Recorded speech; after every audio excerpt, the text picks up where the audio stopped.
Sa ngalan ng Ama at ng Anak at ng Espiritu Santo. Amen. Sumainyo ang Panginoon. At sumaiyo rin. Mga kapatid, tayo po ay nagkakatipon ngayon upang ating purihin ang ating Diyos Ama. Pasalamatan sa mga biyaya na ipinagkaloob sa atin at mulit-muli ay dumulog ng ating mga minimiti at panalangin sa pamagitan ng pagdiriwang na ito. Ang salita ng Diyos sa ating misa ngayon ay nagpapaalala sa atin ng pagiging anak ng ating Diyos. Bahagi ng kanyang pamilya, ng simbahan, at ito ay mangyayari lamang sa pakikinig ng salita at pagsasabuhay nito. Aminin natin ang ating mga kasalanan upang tayo maging marapat gumanap sa banal na pagdiriwang.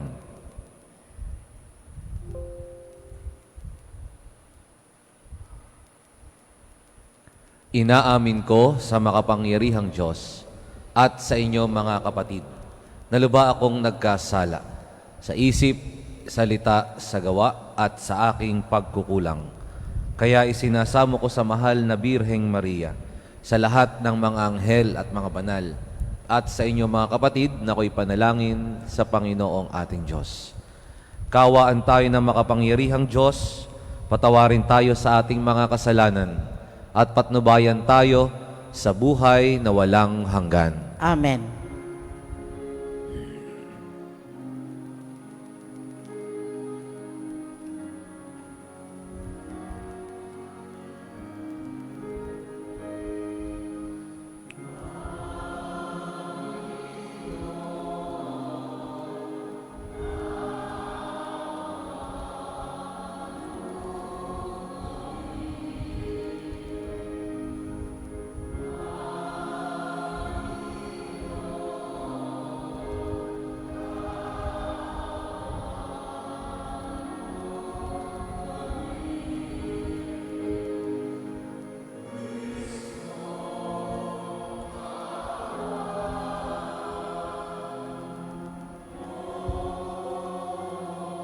Kami, Kristo,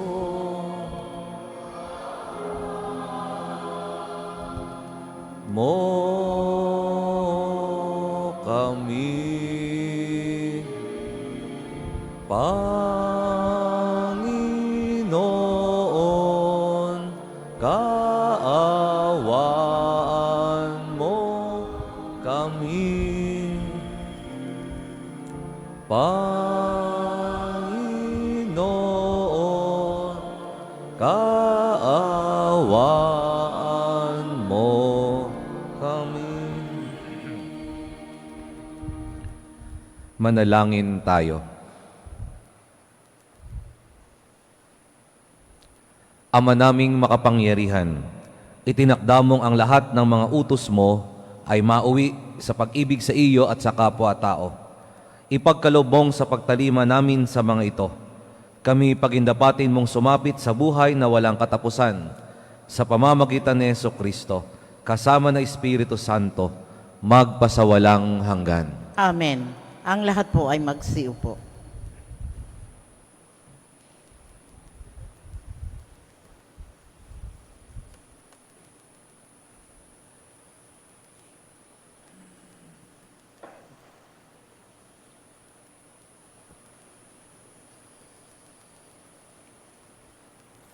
Pagbasa mula sa aklat ni Esdras. Noong mga araw na iyon, sinulatan ni Haring Dario ang mga kagawad ng lalawigan na nasa kabila ng ilog. Sinabi niya, ipauubayan nila sa mga tagapamahalang Hudyo at sa kanilang matatanda ang pagpapaayos ng templo. Ang magugugol dito ay kukunin lahat sa buwis na malilikom sa lalawigan sa kabila ng ilog. Akong si Dario ang lumagda sa kautosang ito. Ang lahat ng ito'y dapat matupad ng buong buo. Ipinagpatuloy ng mga Hudyo ang muling pagtatayo sa templo at sila'y nagtagumpay. Tulad ng sinabi ni na Propeta Ageo at Zacarias. Nayari nila ang templo ayon sa sinabi ng Diyos at sa utos ni Haring Ciro, Dario at Artajeres, at nayari na ay 3 ng Adar, 6 na taon ang paghahari ni Haring Dario. Nang itinalaga ang templo, di magkamayaw sa tuwa ang mga Israelita, mga saserdote at mga Levitang nakabalik mula sa pagkabihag.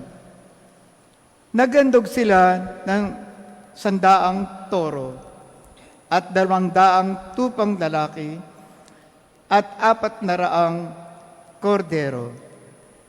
Bilang hain naman para sa kasalanan, nagandog sila ng 12 kambing na lalaki, isa sa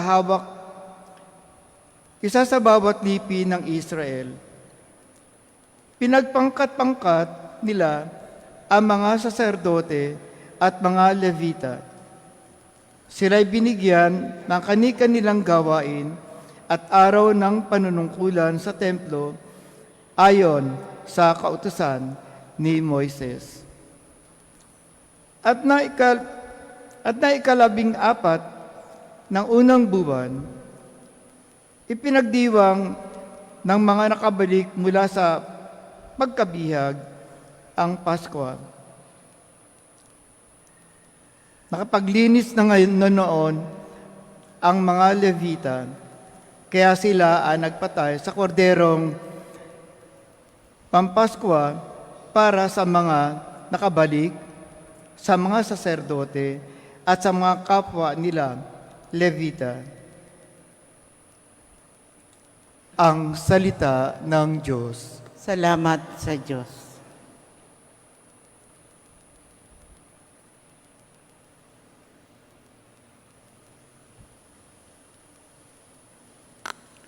Masaya tayong papasok sa tahanan ng poong Diyos. Masaya tayong papasok sa tahanan ng poong Diyos.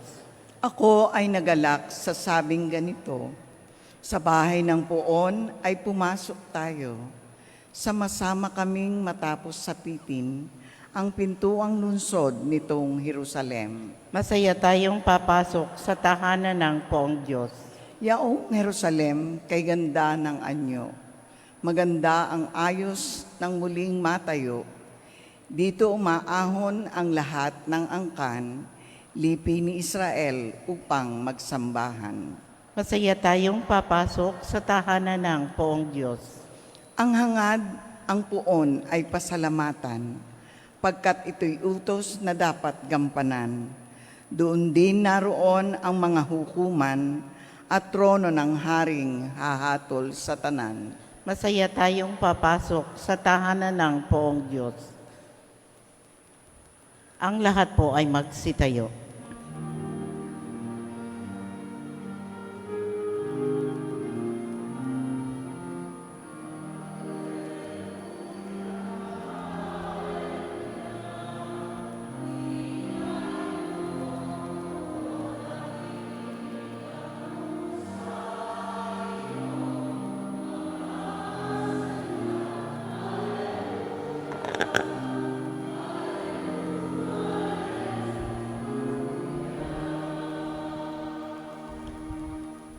Sumainyo ang Panginoon. At sumaiyo rin. Ang mabuting balita ng Panginoon ayon kay San Lucas. Papuri sa iyo, Panginoon. Noong panahong iyon, dumating ang ina at ang mga kapatid ni Jesus. Ngunit hindi sila makalapit dahil sa dami ng tao. May nagsabi sa kanya, "Nasa labas po ang inyong ina at mga kapatid. Ibig nilang makipagkita sa inyo." Ngunit sinabi ni Jesus, ang mga nakikinig ng salita ng Diyos at tumutupad nito ang siya kong ina at mga kapatid. Mga kapatid, ang mabuting balita ng Panginoon. Pinupuri ka namin, Panginoong Heso Kristo. Ang lahat po ay magsiupo. Magandang umaga po sa inyong lahat. Magandang umaga din po, Padre. Isa po sa mga pinahalagahan nating mga Kristiyano ay ang mga doktrina at ang mga turo sa atin, ang utos ng Diyos at ang mga katotohanan ng ating pananampalataya. Pero hindi po ito ang nagbibigay ng kahulugan lamang sa ating pagiging Kristiyano. It is not only about doctrines, precepts, and commandments. Ang ating pong pananampalataya, ang ating pagiging Kristiyano ay nakaugat sa ugnayan. Ugnayan natin sa Diyos na meron tayong pagtitiwala, meron tayong pagmamahal sa Kanya. Ugnayan ng merong katapatan sa utos niya, paggawa ng mabuti, at ang pagsunod sa Kanyang kalooban. At ito po ang ninanais ng ating Panginoon Kristo nang sabihin niya, ang nakikinig ng salita ng Diyos at tumutupad nito ang siya kong ina at mga kapatid. Ang salita ng Diyos na nagtataglay ng Kanyang turo, nagtataglay ng utos ng Diyos, ng buhay nating mga Kristiyano, isang bahagi. At ang isa pang bahagi ay ang sinabi niyang, ang tumutupad nito, ang siya kong ina at mga kapatid.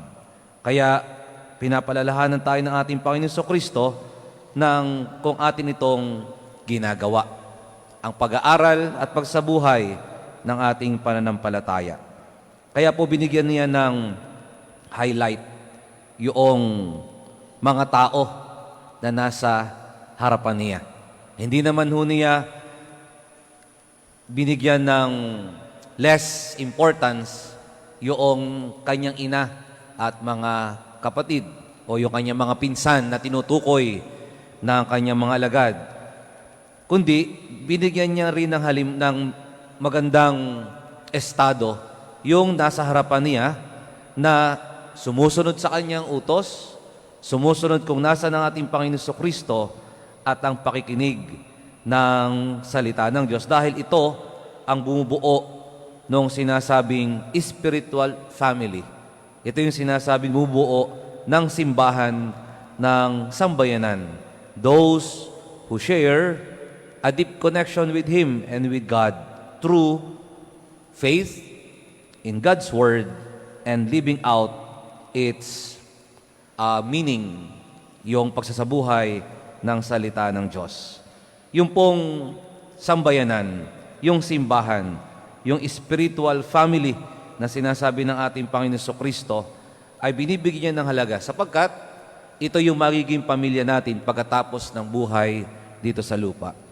Sa mundong ating ginagalawan, maaring tayo may pamilya, pero pagkatapos ng buhay natin dito ay isang pamilya na lang tayo na nagpupuri at sumasamba sa ating Ama, pamilya ng simbahan.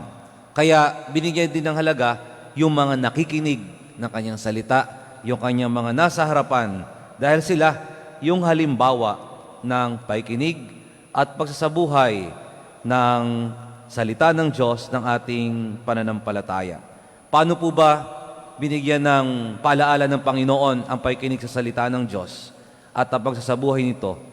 It means living out yung kahulugan ng salita ng Diyos na binubuo ng pagmamahal, ng malasakit, ng kapatawaran at ng paglilingkod. Yung pagmamahal na sinasabi ng ating Panginoon Kristo na mahalin mo ang iyong kapwa gaya ng iyong sarili.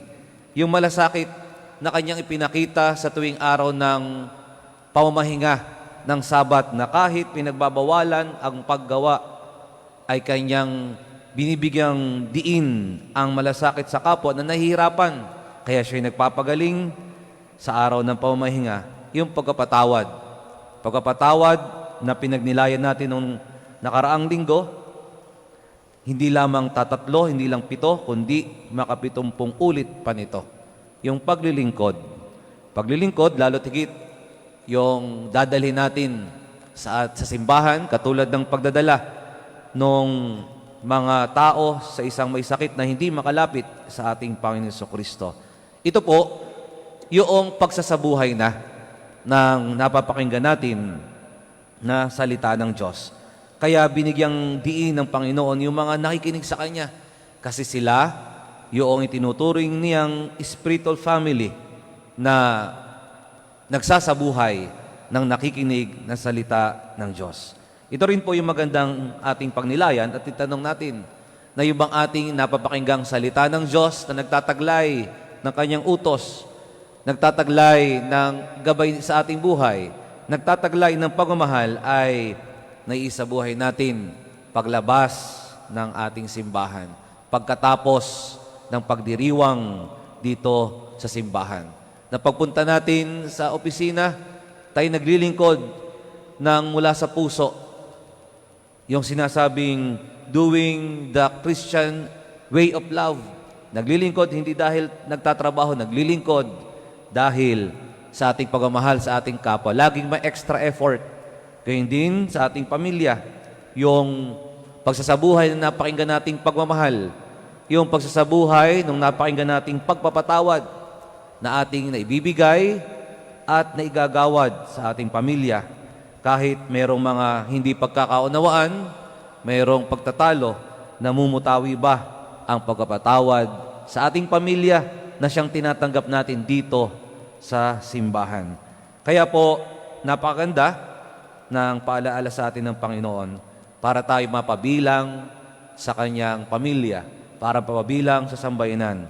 Yung salita ng Diyos na nagtataglay ng lahat ng doktrina, turo at utos ng Diyos ay naisasabuhay natin sa ating pamilya, sa ating opisina, sa community.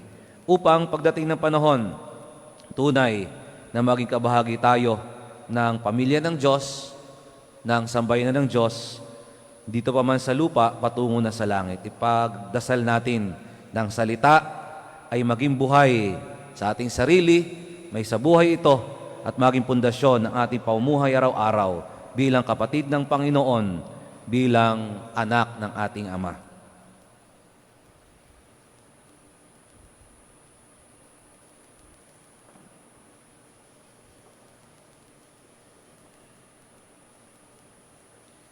Ang lahat po ay magsitayo.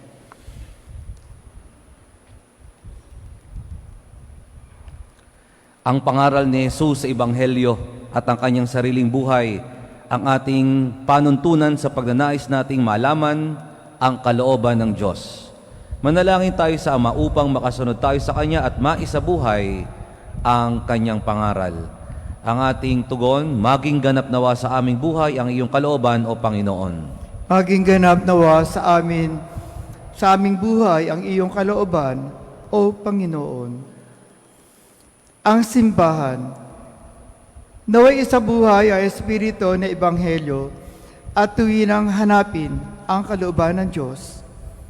Manalangin tayo sa Panginoon. Maging ganap nawa sa aming buhay ang iyong kalooban, O Panginoon. At tinawang mapalalim ang ating pananampalataya sa pamamagitan ng ating paglilingkod sa mga dukha, may kapansanan at yaong mga kapuspalad. Manalangin tayo sa Panginoon. Maging ganap nawa sa aming buhay ang iyong kalooban, O Panginoon. Tayo naway maging mga tunay na bahagi ng pamilya ng Diyos sa pamamagitan ng pagiging tapat sa kalooban ng Diyos, Ama sa langit. Manalangin tayo sa Panginoon. Maging ganap nawa sa aming buhay ang iyong kalooban, O Panginoon. At tinawang isabuhay sa araw-araw na pangyayari at kaganapan ng ating buhay ang salita ng Diyos. Manalangin tayo sa Panginoon. Maging ganap nawa sa aming buhay ang iyong kalooban, O Panginoon. Ang mga yumao, naway magtamo na walang hanggang liwanag at kapayapaan. Manalangin tayo sa Panginoon. Maging ganap nawa sa aming buhay ang iyong kalooban, O Panginoon. Panginoon, gawin mo kaming karapat-dapat na maging bahagi ng iyong pamilya sa pamamagitan ng aming pananampalatayang ipinahayag sa mabubuting gawain. Hinihiling namin ito sa pamagitan ni Kristong aming Panginoon. Amen. Ang lahat po ay magsiupo.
Ang lahat po ay magsitayo. Manalangin kayo mga kapatid upang ang paghahain natin ay kalugdan ng Diyos Amang makapangyarihan. Tanggapin nawa ng Panginoon itong paghahain sa iyong mga kamay, sa kapurihan niya at karangalan, sa ating kapakinabangan at sa buong sambayanan niyang banal. Ama naming lumikha, mawain mong kalugdan ang mga alay ng iyong sambayanan upang ang pinahayag naming may pananampalatayang matibay ay aming tanggapin sa banal na paikinabang. Sa pamamagitan ni Jesucristo kasama ng Espiritu Santo, magpasawalang hanggan. Amen. Sumainyo ang Panginoon. At sumaiyo rin. Itaas sa Diyos ang inyong puso at diwa. Itinaas na namin sa Panginoon. Pasalamatan natin ang Panginoong ating Diyos. Marapat na siya ay pasalamatan. Ama naming makapangyarihan, tunay ngang marapat na ikaw ay aming pasalamatan. Sa iyong paglingap at kagandahang loob, ang tao'y nilikha mo't pinangangasiwa sa sansinukob. Sa hangad mong siya iwastong lubos, siya pinagdusa mo sa kanyang pagtalikod. Sa iyong paggiliw, iyong ipinahintulot na makabalik siya sa pamagitan ni Kristo Jesus. Kaya kaisa ng mga anghel na nagsisiawit ng papuri sa iyo nang walang humpay sa kalangitan, kami nagbubunyi sa iyong kadakilaan.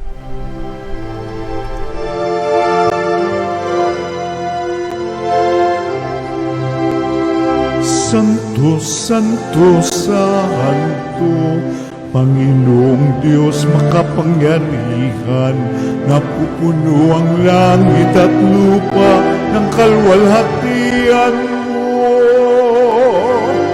Hosana sa kaitaasan, pinagpalang na paririto sa ngalan ng Panginoon. Hosana sa kaitaasan.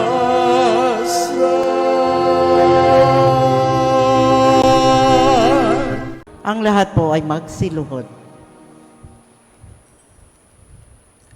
Ama naming banal, ikaw ang bukal ng tanang kabanalan. Kaya't sa pamagitan ng iyong espiritu, gawin mong banal ang kaloob na ito upang para sa aming maging katawan at dugo ng aming Panginoong Hesukristo. Bago niya pinagtiis ang kusang loob na maging handog, hinawakan niya ang tinapay, pinasalamatan ka niya. Pinaghati-hati na iyon, iniabot sa kanyang mga alagad at sinabi, "Tanggapin ninyong lahat ito at kanin. Ito ang aking katawan na ihahandog para sa inyo."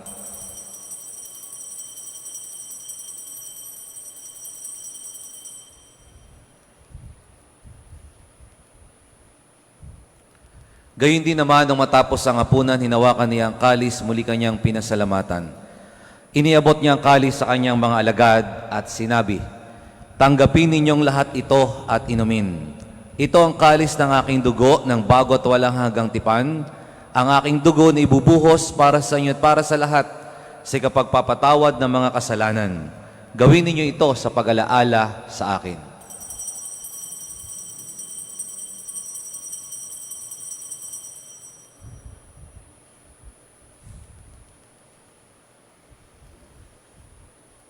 Ipagbunyi natin ang misteryo ng pananampalataya.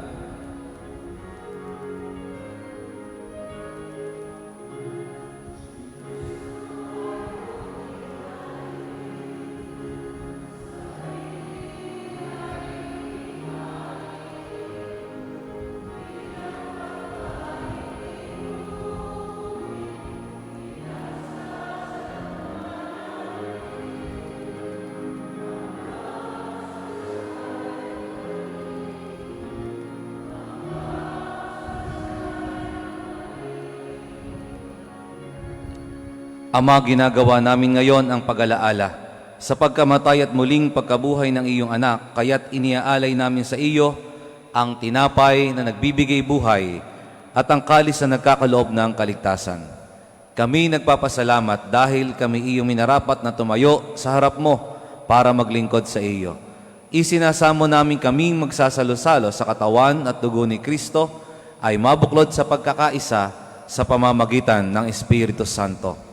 Ama, lingapin mo ang iyong simbahang laganap sa buong daigdig.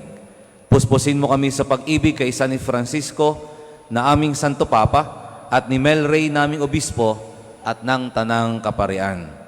Alalahanin mo rin ang mga kapatid naming nahimlay na may pag-asang sila'y muling mabubuhay, gayon din ang lahat ng mga pumanaw.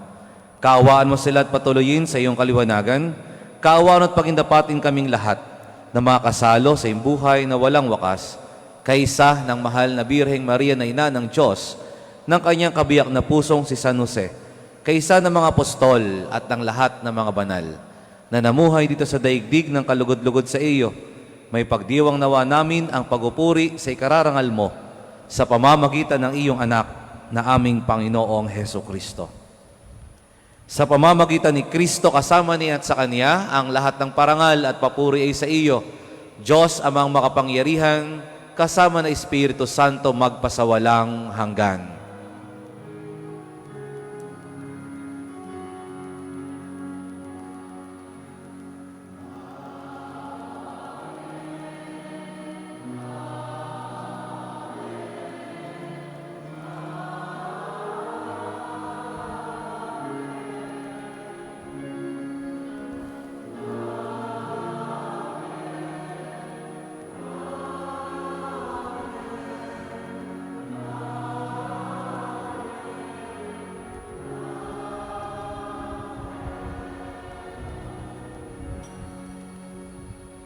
Ang lahat po ay magsitayo. Sa tagubilin ng mga nakagagaling na utos at turo ni Jesus na Panginoon natin at Diyos, ipahayag natin ng lakas loob.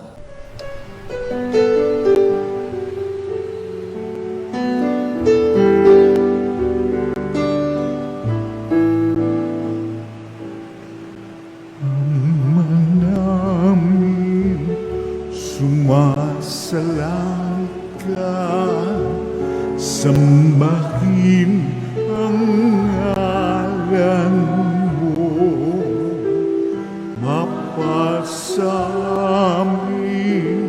ang kaharian mo, sundin ang loob mo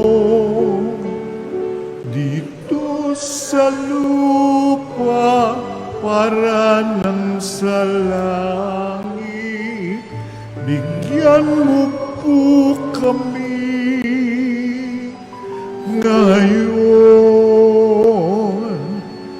ng aming kakanin sa araw-araw, at patawarin mo kami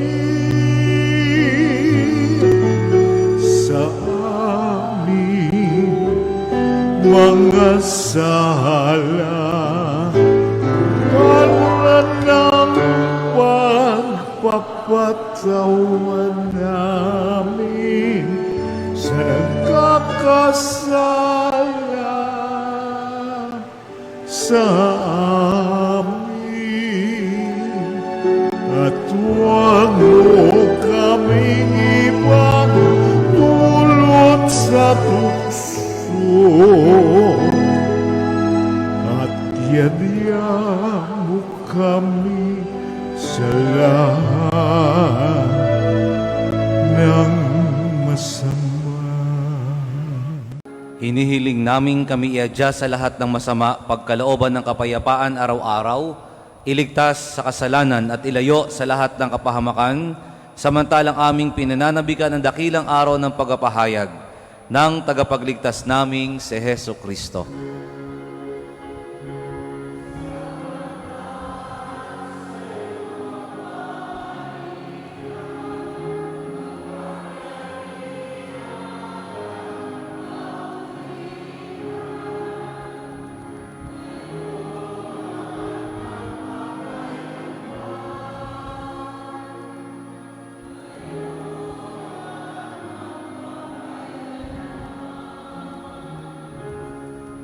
Panginoong Kristo, sinabi mo sa iyong mga apostol, kapayapaan ang binibigay ko sa inyo.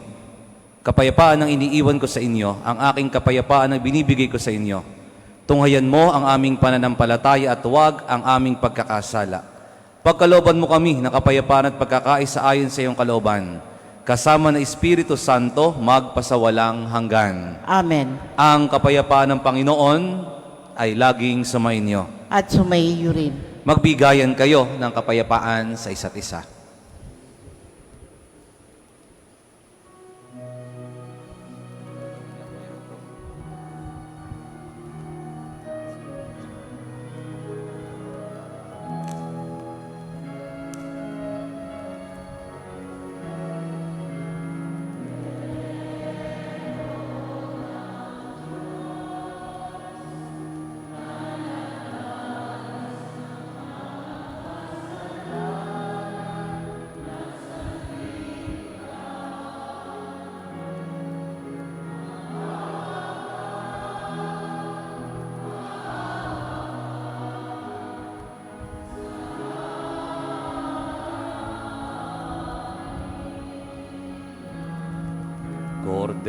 Kordero ng Diyos na nag-aalis ng mga kasalanan ng sanlibutan.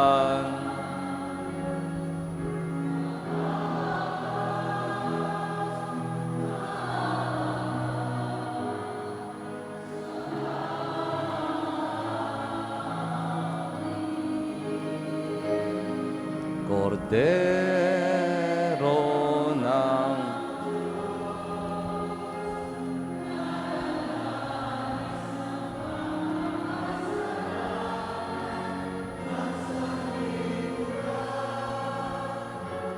ipagkaloob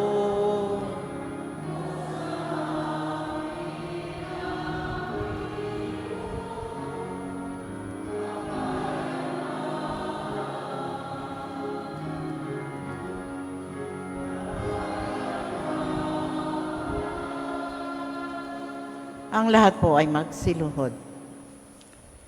Ito ang kordero ng Diyos. Ito ang nag-aalis ng kasalanan ng sanlibutan. Mapalad ang mga inaanyayahan sa kanyang piging. Panginoon, hindi ako karapat-dapat na magpatuloy sa iyo. Ngunit sa isang salita mo lamang ay gagaling na ako.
Ang lahat po ay magsitayo.